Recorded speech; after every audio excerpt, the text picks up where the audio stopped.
అందశ్రీ నుంచి మొదలు పెడితే నూరి దత్తాత్రేయులు వరకు వారిని వ్యక్తిగతంగా అభిమానిస్తున్నారు అని అంటే ఖచ్చితంగా వారు ఆదర్శంగా తీసుకోవాల్సిన గొప్ప వ్యక్తి అని నేను ఈరోజు భావిస్తున్నాను.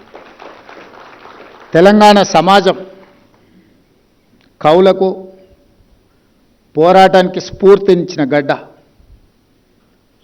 అది గూడ అంజన్న కావచ్చు, దాశరథి కావచ్చు, కాళోజీ కావచ్చు, అందశ్రీ గారు కావచ్చు, గద్దరన్న కావచ్చు, గోరటి వెంకన్న కావచ్చు.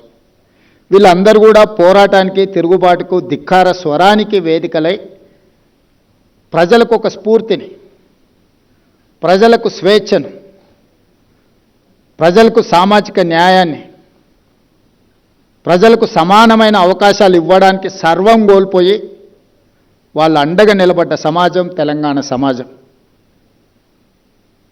చాలామంది మేము ఉద్యమకారులం, ఉద్యమాల నుంచి వచ్చినామని చెప్పుకుంటూ ఉంటారు. కానీ నిజమైన ఉద్యమకారుడు ఎవరు? నేను ఉద్యమకారుని అని చెప్పుకోలే.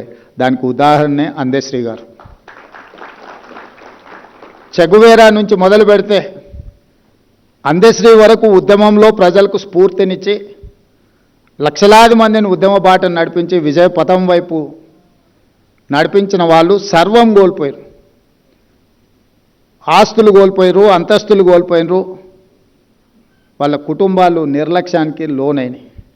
కానీ కొద్దిమంది వ్యక్తులు ఉద్యమకారులమని చెప్పుకునే వాళ్ళకు టీవీలు వచ్చినాయి, పేపర్లు వచ్చినాయి, ఫామ్ హౌజులు వచ్చినాయి, వేల కోట్ల పెట్టుబడులు వచ్చినాయి. అయినా మేము ఉద్యమకారులమని చెప్పుకుంటూ ఉంటారు. ఈ రెండిటికున్న అంతరం ఏందో అందశ్రీ గారే చెప్పాలి. నాకైతే అర్థం కాలే ఇప్పటివరకు. మేము ఉద్యమాన్ని కూడా ఆసరగా చేసుకున్న రాజకీయ నాయకులమే అని నేను అనుకుంటా తప్పితే ఉద్యమకారులనే గొప్ప పదాన్ని మాకు మేము ఆపాదించుకుంటే అది సరైనది కాదేమో అని నేను అనుకుంటా. రాజకీయ ఉద్యమం నేపథ్యంలో రాజకీయ ప్రయోజనాన్ని అంచనా వేసుకొని గాలి ఏ వైపు వీస్తుందో అంచనా వేసుకొని గాలికి అనుకూలంగా ప్రణాళికలు సిద్ధం చేసుకొని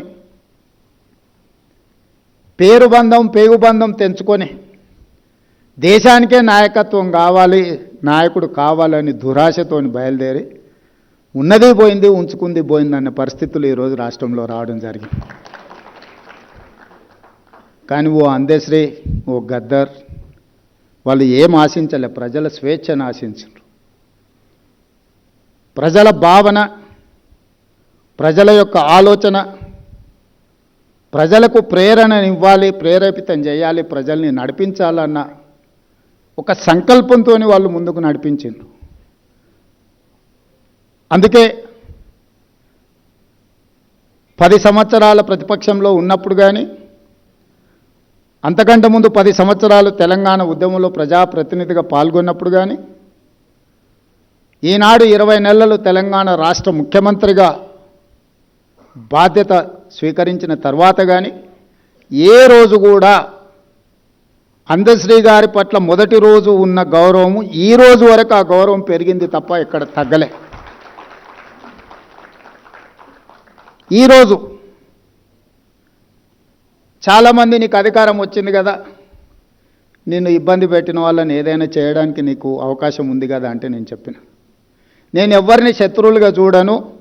నేను శత్రువుగా చూడాలంటే కూడా వాళ్ళకి ఆ గొప్పతనం ఉండాలి, ఆ స్థాయి కూడా ఉండాలి. నేను ఒక సామాన్యమైన గ్రామీణ ప్రాంతం నుంచి, వ్యవసాయ కుటుంబం నుంచి సరిగ్గా 17 సంవత్సరాలు 2006లో జిల్లా పరిషత్ మెంబర్గా ఇండిపెండెంట్గా గెలిచిన, 2007లో ఎమ్మెల్సీగా ఇండిపెండెంట్గా గెలిచిన, 2009లో మొదటిసారి ఎమ్మెల్యేగా గెలిచిన, 2014 రెండోసారి ఎమ్మెల్యేగా గెలిచిన, 2019లో పార్లమెంట్ సభ్యుడు, దేశంలోనే పెద్ద పార్లమెంట్ నియోజకవర్గమైన మల్కాజ్గిరి పార్లమెంట్ సభ్యుడిగా గెలిచిన,